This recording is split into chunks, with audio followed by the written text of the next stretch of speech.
What is the most hardcore home gym? Well, that depends on how you define hardcore. This year we did our new series, Hardcore Home Gyms, but we didn't define what a hardcore home gym is. So we're gonna try, and we're going to highlight some trends, similarities, and patterns. But first, let's do a quick rundown of our 10 home gyms that we toured this year. We started off with Pat Mack. He's a retired Special Forces badass. His driveway gym is tough and it's fun. Donnie Thompson, Mr. 3000, a legendary powerlifter with a legendary powerlifting home gym.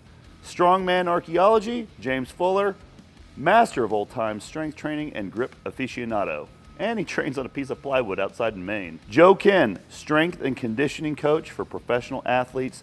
This gym is the most space-efficient gym on this list. Kyrikos, the Bloat Lord Grizzly. Hercules Gym is his second home, and it's also been the second home of some of the best Olympic athletes who've ever lived. Clint Darden, masterful strongman and powerlifter.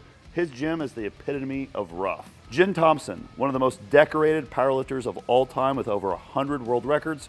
Her gym strikes the perfect balance between home and gym. David Herrera, the solar athlete. He's an incredible powerlifter. He trains in mud outside in a cold location. Dan John, one of the best track coaches who's ever lived. His gym is a result of having everything and then dialing it back until you can't simplify it anymore. Eric Bugenhagen, he's a horse, and his gym is the Rat's Nest.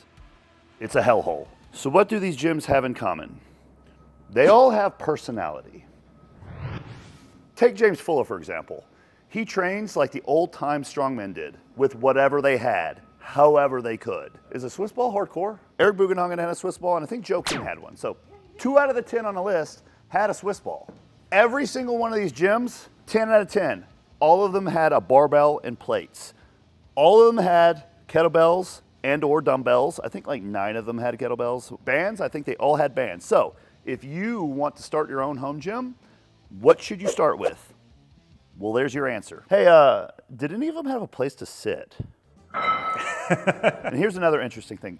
All of them, 10 out of 10, had custom-made items, either welded or handmade. Pat Mack had this balancing platform thing, which I'm kind of envious of. I want one myself. I want to figure out how to make one, but he keeps it outside in the rain, and it was just a lot of fun. Donnie Thompson had so much handmade, welded stuff in there, and he's an inventor, so a lot of the stuff that he had made, he actually brings to market. James Fuller had a bowling pin thing. Joe Ken had Sunoco cans, which were for like doing farmers carries, like strongman. Kyrikos Grizzly, like the thing that we did all the training videos on was a sled that he had welded and handmade together. So the only thing that we did for the entire training session was handmade, custom made.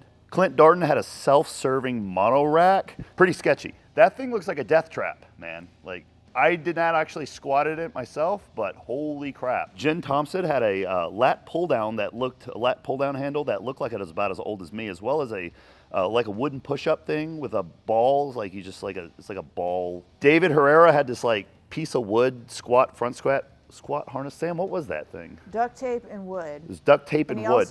He went to the Tractor Supply store, and it was a horse bit or something. Dan John, he's a track coach, so he has homemade hammer throwing implements and things to emulate that. And then finally, Eric Bugenhagen did have something handmade in his gym. It was welded. It was a Texas power bar that was cut to the size of a handheld dumbbell. So I guess you could do like a 700-pound dumbbell lift of some sort. Dumbbell row. Dumbbell row. Okay, so it's like taking the Matt Krokoleski row to its full logical conclusion.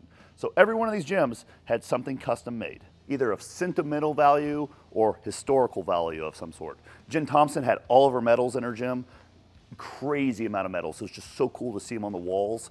And then Kyrikos Grizzly had a picture of himself when he was younger in the gym. So very, very inspiring. My gym has, where's that barbell? There it is. He's back here. But this is the barbell that I did my first ever deadlift in my life on. So when I was like 14 or 15 years old, I still have it. Now, what's the average size of these home gyms? Well, the biggest one was Donnie Thompson's. It's about 1,500 square feet. Most of them are averaging about 400 to 1,000 square feet, with the average garage size in the United States being about 500-ish square feet.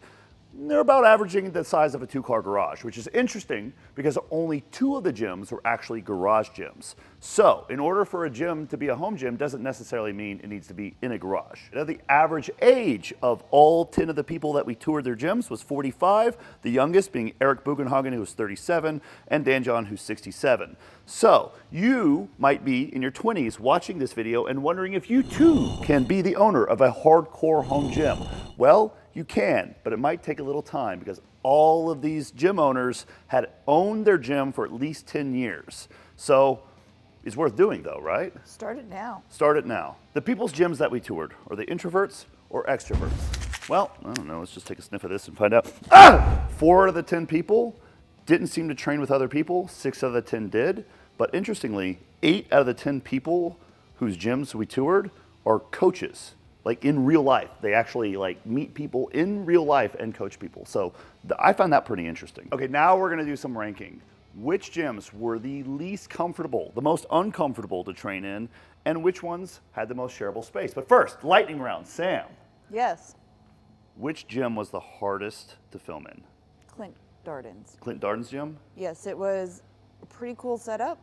Walking room only, and if you walked in the wrong spot, which literally could be one step, you're either in cat food or off of a porch and you're falling down onto some sort of random equipment. Sam, you're about to fall off a ledge. I know. That's pretty hardcore. Which was your favorite to film in? It's actually a tie between Strongman Archaeology and David Herrera. Partially because they're outside. Yeah, both of those are outside. You can just get back as far as, well, thankfully we're training, thankfully we were filming on nice days outside. Just no go for a lot of people. In third place, we have tied Strongman Archaeology and Pat McNamara. He trains in rain, snow, the summer heat of North Carolina. Rain or shine, that dude is outside training. Now, James, he trains outside as well, but his driveway's not paved. He has to use plywood, and he's in Maine, which is arguably one of the coldest places in the United States. So, kind of a toss-up there. Which one do you think is more uncomfortable to train in? In second place, we have David Herrera, which is also outside, and it's not paved, and he trains barefoot, and it's cold as hell in Utah, and it's a mud pit. Number 1 spot, the hardest place to train in, which is one of the hardest, it might be the hardest place I've ever trained in my life. Easily, Eric Bugenhagen's gym, the Rat's Nest, is really fucking hard to train in. There's more humid than humid can be humid. There's actually been slime on the mirrors when you guys train. It's just like layers of humidity, cat dust, oh my chalk. God. It's you could cut through the air with a knife. Glam metal. The glam metal, the loud tinny music with the blown out speakers. The cat litter on the floor everywhere, the tripping on and tripping over things and cat fur. And where is there not cat fur in this gym? Look at that. Dude, I couldn't get dry. I had the little wrinkles on my fingers when you've been in the pool too long or water too long. Your fingers start to prune up just from the amount of sweat. I probably lost 2 gallons of sweat in 4 hours in that gym. You're peeing orange when you go back in his house to pee. He's a horse. And Brian, come here. You get to be in the video. You didn't know that. Guys, training and filming is only 2 parts of the 3-part equation. This is Brian. He edits the videos for the last, forever years. And Brian, what was the most challenging video to edit from the Hardcore Home Gym series? Had to be James Fuller, Strongman Archaeology. And James is great, by the way. Love his gym, totally cool. But I got like 5 hours of footage. No hate to Sam, but I got so much footage of the most smallest detail, like every single historical plate this man has ever had, every weird grip implement, and I was like, So which one was your favorite to edit? Kyriakos's gym was incredible. I wasn't even there, and the vibe there was just, I mean, you could have said like, yeah, man, this was like a Spartan gym. I actually mean like Spartans may have actually trained there. The vibe was so minimal and hardcore. It's like, man, this is where warriors come to train. No, when I walked in that gym, I had the same feeling. My hair was standing up on my arms, basically. I was like, you could feel the electricity in this environment. Like, this is real training. Like Olympics, Piros Dima style era Olympic Yeah. lifting, like late like 90s. Oh my God, yeah, or full. Full.